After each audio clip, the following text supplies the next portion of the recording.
Olá, tudo bem com vocês? Aqui é o Lúcio Reis, professor, e esse é o nosso programa Questões de Vida para a Vida, trazendo informação para você, trazendo oportunidade de conhecimento.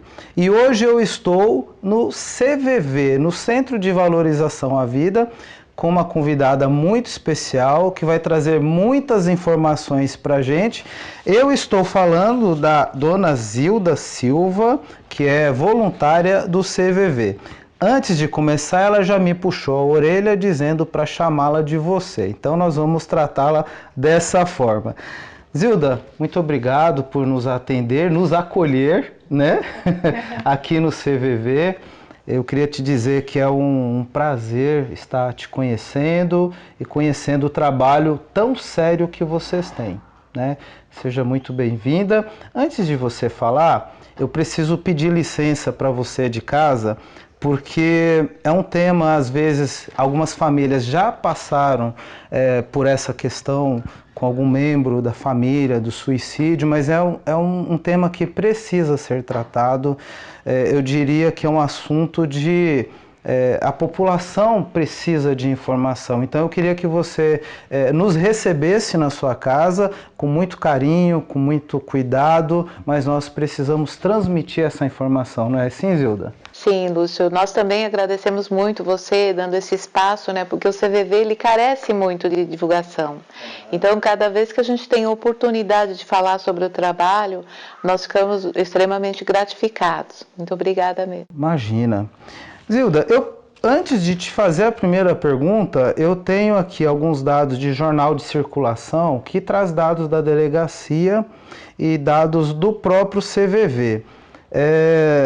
Segundo a Secretaria Estadual de Segurança Pública, janeiro a outubro de 2018, as delegacias de Guarulhos registraram 65 casos de suicídio e 38 tentativas. É um número 38% maior que 2017. Assusta esse número? Sem dúvida, né, nós estamos enfrentando essa situação delicada. O número de suicídio, principalmente entre os jovens, em Guarulhos cresceu muito. Então, essas estatísticas, às vezes, elas podem até, infelizmente, ser superior, porque alguns casos não são registrados, né? Os casos de tentativa de suicídio, principalmente, a gente sabe que é um número grande. Então, preocupa, tanto que o Setembro Amarelo, ele veio para ajudar nessa discussão, para que a gente possa junto encontrar maneiras de abordar o tema de uma maneira a contribuir. O intuito é sempre, assim como o de vocês, o do CVV, sempre foi o de contribuir para a valorização da vida. Muito bem. Então, primeira pergunta já, o que você acha, ou o que o CVV tem observado, que tem levado tantas pessoas a darem cabo da própria vida? Nós acreditamos que sejam vários fatores, não existe um único fator. Agora, o que tem ocorrido, a gente percebe um isolamento cada vez maior. Esse isolamento ocorre na família, esse isolamento ocorre às vezes no ambiente de trabalho. Você está junto com pessoas, mas cada um lá no seu smartphone, né? Hoje em dia a gente percebe isso, e às vezes nas casas as pessoas ficam em cada um no seu ambiente próprio, no seu quarto, e a gente acabou se distanciando uns dos outros. Esse é um fator que gera uma carência grande. E às vezes a gente não fala sobre isso, você vai empurrando com a barriga, mas infelizmente a solidão, aquela solidão interna, porque às vezes a solidão ela pode até ser produtiva, mas existe um tipo de solidão que dói muito. É aquela de eu não me sentir compreendido, não sentir que um outro ser humano se importa comigo e me acolhe.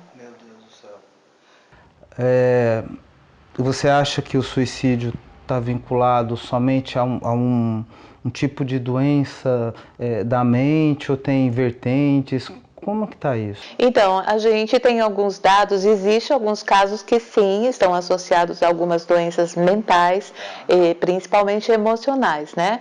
Hoje, nós podemos dizer que a depressão tem sido um fator desencadeante do suicídio. A depressão é um distúrbio emocional e, infelizmente, muito presente, né, hoje em dia em pessoas.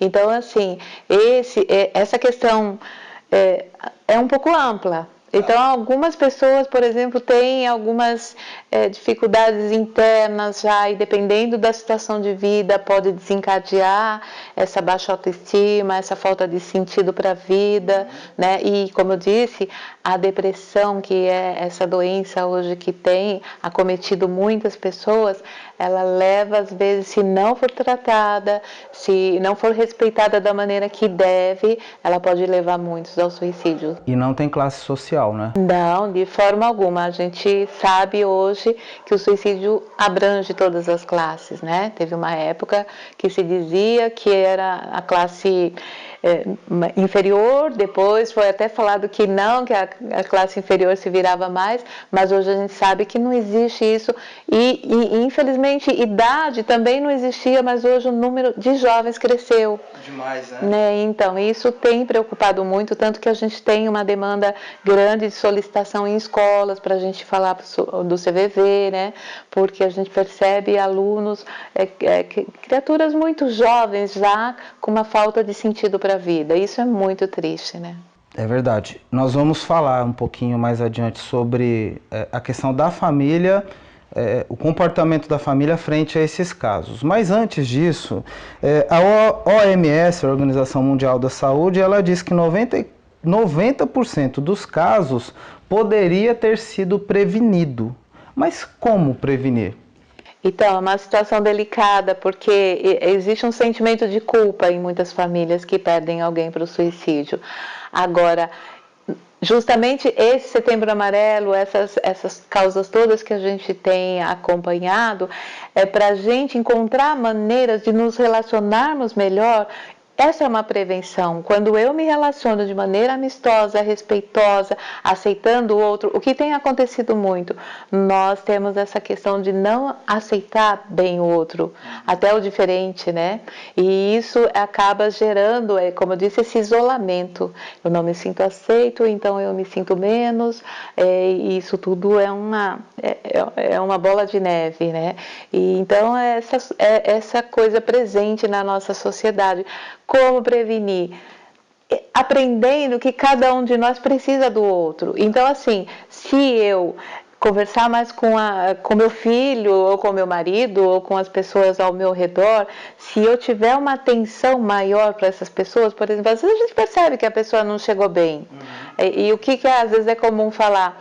Hoje meu dia foi ruim. A outra pessoa, e o meu foi péssimo. Né? Então, vou nem continuar. Isso. Então, aí o que acontece? Trava uma conversa e isso gera aquela sensação, eu estou sozinho, e aí cada um se fecha nesse mundo. Então o fator de prevenção para nós do CVV é diálogo. Eu olhar para o outro, vendo ali um ser humano que é carente como eu, nós todos somos carentes uns dos outros, né? Nós todos precisamos ser reconhecidos como pessoa e nós não estamos sabendo agir dessa maneira. Muitas vezes a gente ignora o outro. Então, assim, às vezes, hoje em dia se faz até um alarde, fulano é daqueles que cumprimenta. Isso seria o natural, sim, né? Você entrar num ônibus, você... É uma regra de educação, isso, né? E a gente se distanciou disso, aí quem cumprimenta que pessoa diferente, né? Então você vê, esses pequenos detalhes que estão também atravancando o nosso desenvolvimento pessoal. Né? É verdade. Zilda, eu vou precisar cortar o nosso bate-papo, porque eu preciso voltar para os estúdios, mas eu queria dar até uma dica. Nós vamos continuar aqui o bate-papo mais um pouquinho, mas a Zilda, como a gente precisa devolver para os estúdios com o Marcelo e com o Will, Zilda, deixa para o pessoal os contatos do CVV, e aí, na sequência, eu vou te fazer um convite. Se você quiser ver a continuação, para você acessar as redes sociais do professor Lúcio Reis, que eu já deixo para você. Zilda, como é que a galera encontra o CVV? Hoje a pessoa vai encontrar o CVV no número 188, é um número nacional, a pessoa pode ligar de qualquer lugar, gratuita a ligação, o CVV conseguiu esse ano, né, essa gratuidade, e a gente sabe que o jovem ele prefere as redes sociais, ele pode acessar o cvv.org. e ele vai encontrar ali algumas formas, tem o chat, né, tem os blogs. Então a gente gostaria muito que as pessoas soubessem que existirá sempre um voluntário disponível para ouvi-la, para lhe dar atenção. Então, 188. Tá bom, Zilda, obrigado por nos atender aqui, nos acolher, né? A gente vai continuar batendo papo, mas eu me despeço de você aí de casa, pedindo para que você nos acompanhe nas redes sociais. Você vai me encontrar no professorlucioreis.com.br, no Facebook, no Instagram, como Professor Lúcio Reis, tudo junto. Lá você vai encontrar a continuidade aqui do meu bate-papo com a Zilda, tá bom? Para vocês de casa, até mais, um beijo, tchau!